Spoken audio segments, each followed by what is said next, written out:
You remember the time when he whispered something into the ear of Bray Wyatt? Yes. So now the Wyatt Six is around, and maybe there's something that's ticking him off about the Wyatt Six, where he might want to get involved in a cinematic match. Undertaker. Here's a surprise. We've talked about this recently, and I thought, Undertaker was perfectly happy where he was now. Well, maybe not. Undertaker was recently on Logan Paul's podcast and created a little bit of a stir when he admitted he's looking for one more match. But he also recognized that his physical limits and the fans' expectations could be a problem. And he said that even though he could technically still do a match, he doesn't want to become a parody of himself. But he's still open to that one more match. Bill, do you think that we might see at some point Undertaker versus Sting? No. Isn't that the, isn't No. Sting will not. No. Nope. Sting will not come back to wrestle. What I think is going to happen, I think he's totally loyal to WWE, period, the end. For one last ride, I could see him somehow getting upset. But you remember the time when he whispered something into the ear of Bray Wyatt? Yes. So now the Wyatt Six is around, and maybe there's something that's ticking him off about the Wyatt Six, where he might want to get involved in a cinematic match or a very quick kill in the ring with a tombstone and a pin, just to teach someone in the Wyatt Six a lesson. They can tie this into that whole string with that whispering of Bray Wyatt. Yep. That's what I could see if he wanted to do it one last ride.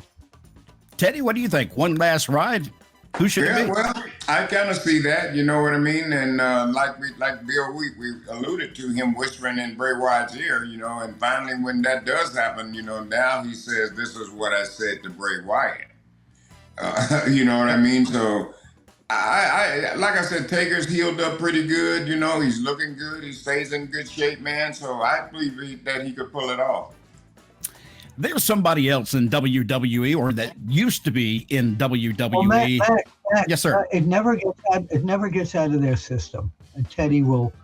No. Yeah, I'm fully am aware of that. Yeah. I have, and you too, of course.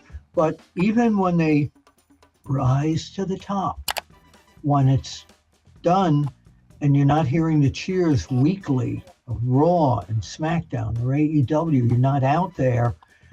It's that craving you have to be out there and enjoying that again. And he has mentioned that too, Bill. He said that sitting in the back and watching the guys work, he has to leave after a while because he feels like he needs to be providing the same thing. He needs to be walking out that curtain. Yeah, so he has to leave early because that feeling kind of overtakes him. He's like, I got to get out of here. And he does. He does. He takes this serious, man. I'm telling you. Yes.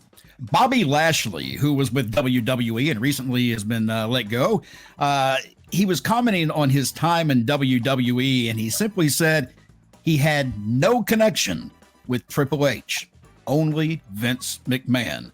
Teddy, how much of a difference is there between Triple H and Vince McMahon to deal with? Well, Triple H is his own man, and Vince is his own man. So, but at the end of the day. You know what I mean? Vince was still the boss, but Triple H has power too. So I don't understand what he's talking about there. There's no such thing as having a relationship with one guy and have a relationship with another guy. Both of these guys are the boss. Okay, so what are you trying to say, that I can go to this guy and he'll save me, or this? I really don't understand what he's talking about. Do you think maybe that Vince was more of a proponent for Bobby Lashley and Triple H just wasn't, and that's the only difference was that Vince saw something? That's the only thing I can see is maybe Vince, liked what he was doing, and maybe it didn't do what Triple H didn't go, didn't bother him. He didn't like it, so I don't know. Bill, you want to say something? Unquestionably, Bobby Lashley. No, so what I want to say is, again, like Teddy said, they're different bosses. Vince McMahon had a vision of Bobby Lashley. Now that Vince is no longer with the company and Triple H is in charge of that end of it, he doesn't have the same vision for Bobby Lashley. I'm sure his relationship with Vince was friendly. He knew that Vince had him in his eye. And I think with Triple H, it was probably friendly, but maybe Bobby just didn't feel that that warmth that he felt from Vince. Yeah. And Bobby has come out now, from what I've seen in the news, saying that he's going to move on and take a pro boxing match in the near future. This is what I've seen. Yeah, and Bobby Lashley looks like $1 million.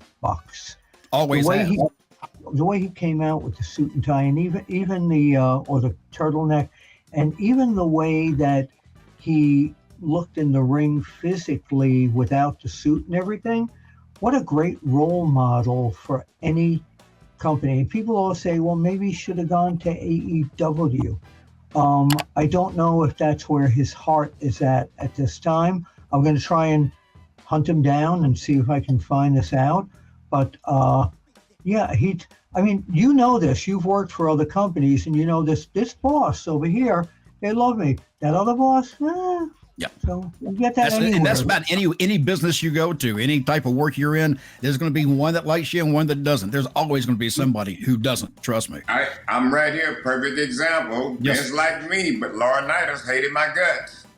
Yep, because he didn't want to see you succeed, whereas Vince did. That's the difference between the two. Check out BrainBuster, the daily quiz that tests your WWE knowledge with winning streaks, stats, and more. It's time to see if you're up for the challenge.